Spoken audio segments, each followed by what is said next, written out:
work by about February, March next year. So the economy is about to go off a cliff. And I don't think the market is yet prepared for it. So let's go back to this Jackson Hole thing. What did they tell you? They didn't tell us anything new. They said, we really want to get to 4% and hold it there depending on the data. Well, the bond market, if I look at euro dollars or Fed funds, they're already at 4%. So the market's priced that. So there's nothing new. So I think, okay, there's nothing new there.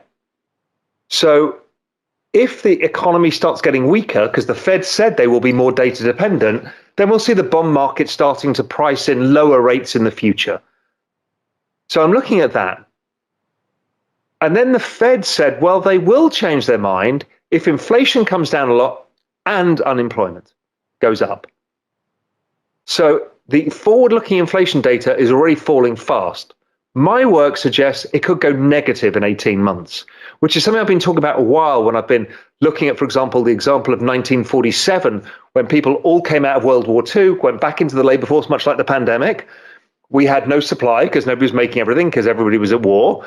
We had this, prices went up 20%, 18 months later, negative 3%. Then it had a rebound effect and then balanced out. I think we've got something similar playing out now, which is contrary to the narrative that we've got sticky inflation. Everyone looks at the 1970s, that's what we're doing again. Unless the Fed crush it, they're Arthur Burns and we're going to ruin it. Well, in the 1970s, we had this massive demographic boom that kicked in just at the wrong point, which was the baby boomers entering the workforce. We have the opposite. We have in 2023, the record peak number of people hitting 65 in the US labor force. And that means peak retirees. So we've got peak retirees happening, and we've got demand destruction driven by this economic cycle. So the forward-looking inflation data to me looks like, if I look at commodities, I look at a bunch of things like new orders versus inventories in ISM, that they go negative. Okay, that's the extreme. That's actually my base case. Maybe I'm wrong, but inflation's coming down significantly and very fast.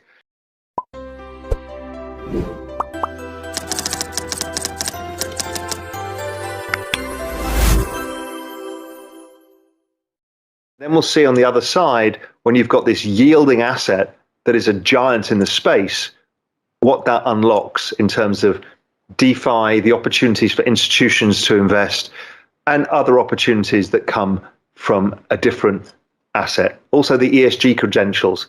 You know, we all know that Bitcoin ESG credentials are not what the ECB or others will tell you, but that's the narrative that's won the institutions now, that Bitcoin bad, but proof of stake, good. So I think all at the margin, it helps people allocate. This magic term you hear all the time, liquidity. How much money is available or how much is not available? So when the amount of money is growing, well, there's money everywhere. We can do stuff. Now, it means that it's easier to borrow money from your bank. It's easier to get a mortgage. It's easier to do all sorts of other things. But it also means that businesses have easier access to capital. Banks are not hoarding capital as much.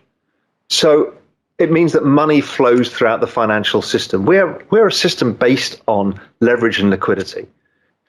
So when money supply is shrinking around the world at the same time, it means that it's going to pull down all assets. And in fact, when we look at it, the bond market has lost $19 trillion in value globally. The equity market's lost $21 trillion in value, let alone, you know, real estate, crypto, all of these things. We've lost something like 40% of global GDP in this pullback. I mean, that's a lot of wealth that's been destroyed. To see some of the regional Fed surveys falling apart, but what I'm really looking at is the ISM survey, the Institute of Supply Management.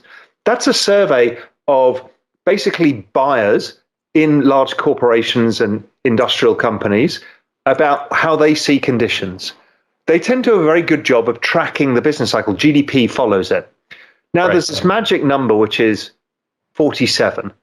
47 is the level at which it has a 100% chance of recession.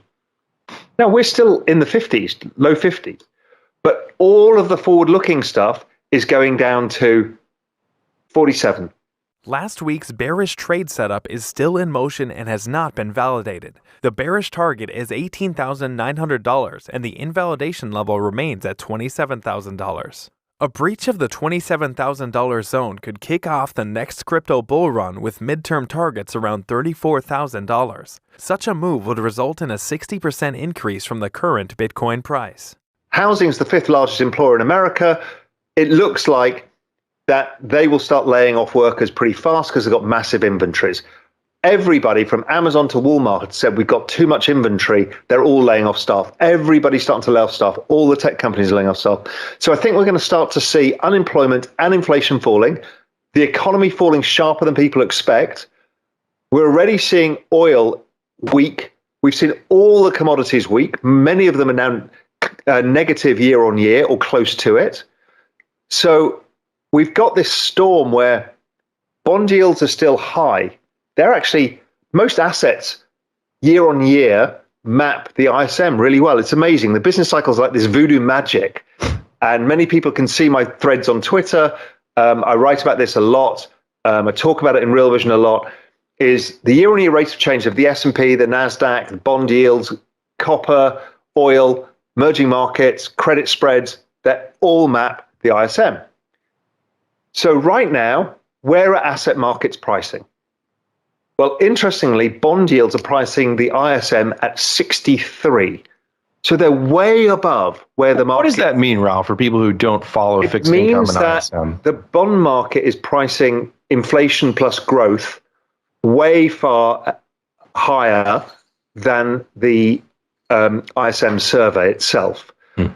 Now, okay, but that's not consistent with anything else.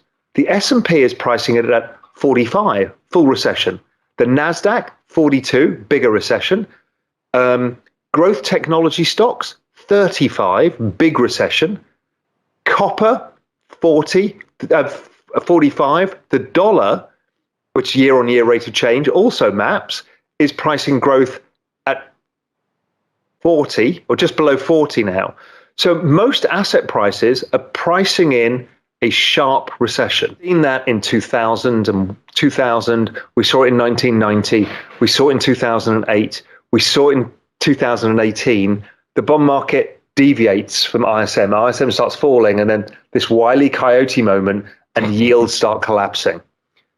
Let's see what happens.